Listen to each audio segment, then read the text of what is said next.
apalagi makanya nih Niki ingetin ya buat siapapun yang pemakai penikmat sosial media, mau Instagram kah, mau TikTok kah, mau Twitter kah, kalau kalian berurusan dengan orang dewasa, cukuplah orang dewasanya aja.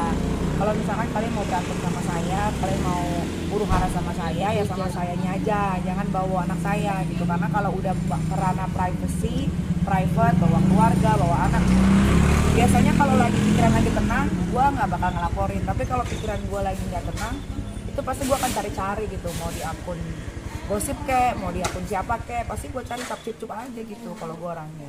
Jadi kemarin itu kan atas hinaan ya, atas hinaan anakmu gitu kan. Nah gimana tuh ketika akhirnya hinaan itu kalau boleh di flashback sendiri seperti apa sih? Jadi dulu itu si narapidana Indra Tarigan ini kan sebetulnya gue tuh nggak pernah punya masalah sama dia. Cuma dia dulu kan gue di pagi-pagi pasti happy. Nah dulu kan Bang Billy sama Chris Hatta berantem. Lah karena gue temenan sama Bang Billy kan jadi gue support Bang Billy dong. Tiba-tiba si Chris Hatta ini nge-hire lawyer yang namanya Indra Tarigan.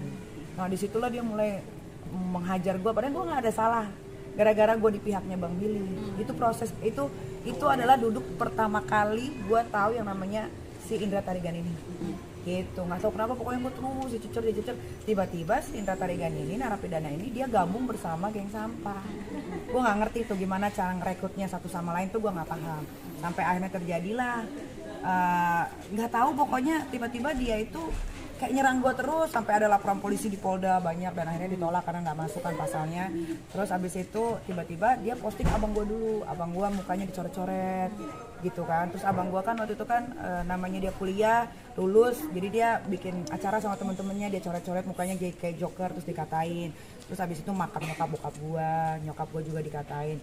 Terus abis itu baru ke anak. Nah pas ke anak itu gue kayak dek gitu. Jadi ada satu postingan yang gue lagi video call sama anak, tapi kok diganti sama tiba-tiba gue video call sama Gandun gitu.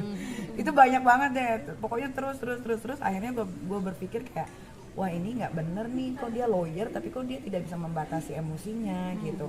Akhirnya ya udah dapet masuk pasalnya, ya udah jalan. Ini 2 tahun loh prosesnya, karena kalau gue itu kan kalau ngelaporin orang memang betul-betul menjalankan sesuai prosedur. Gue nggak pernah bayar, gue nggak pernah minta tolong siapapun. Gue pengennya memang pure aja gitu jalannya.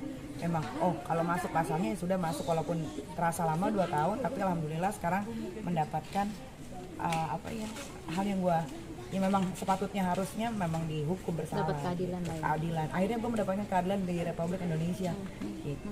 Dan Jara sendiri lo seperti apa dalam arti? Karena lo lagi di sono di Korea. Di Korea ya, iya, gue lagi liburan sama anak-anak. Iya, happy-nya tuh bukan happy kayak mereka waktu gue di penjara di sel Serang kota itu kan sampai tumpengan, nyanyi-nyanyi kan. Gue nggak kampungan ya, bukan gerombolan mereka lah kalau gue gitu kan.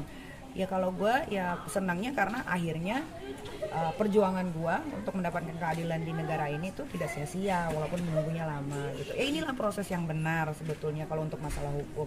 Kalau yang lain itu kan kadang-kadang minta tolong ini, ntar bayar lewat belakang apa segala macem gitu kan, Markus lah segala. Kalau gue tuh enggak, gue tuh benar-benar pure 2 tahun ini ya udah.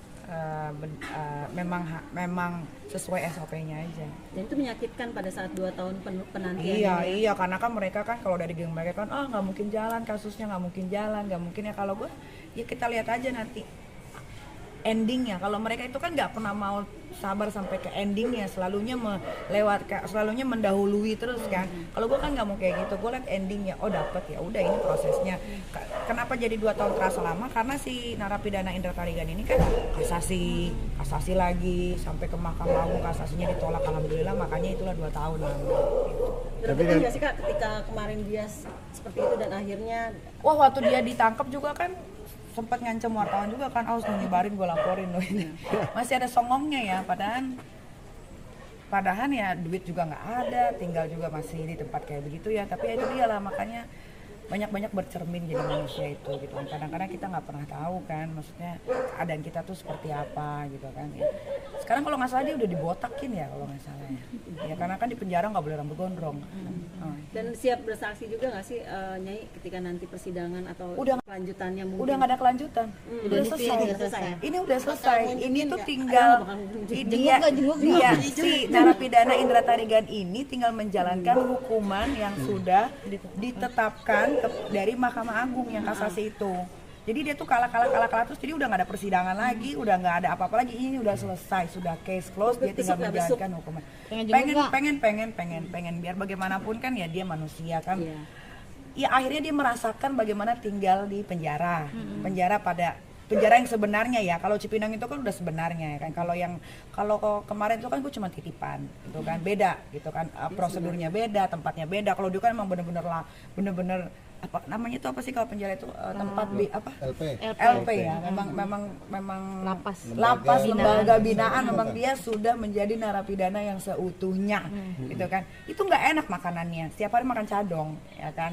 Mungkin cadong itu kayak makanan yang nasi ya ala kadarnya lah, terus campur kayak gitu kan. Gua aja nggak pernah makan nasi cadong gitu kan, setiap hari pasti keluar uang gitu ya. Dia siapa yang mau perhatiin gitu kan. Pasti kan yang ketua gengnya ini yang sudah merekrut dia kan juga nggak bakal ada yang mau bantu dong. Dan dia bukan di penjara 1-2 bulan gitu, 8 bulan plus 6 bulan kalau dia nggak bisa bayar denda 250 jutanya gitu. Ya pasti gua akan menjenguk gitu. Setidaknya gue pernah bilang juga sama dia waktu di persidangan, saya maafkan kamu tapi proses ini tetap berjalan. Tapi saya pikir dia mau berubah, ternyata dia masih menghajar saya beberapa minggu yang lalu kan. Ya udah akhirnya jadinya masuk penjara deh.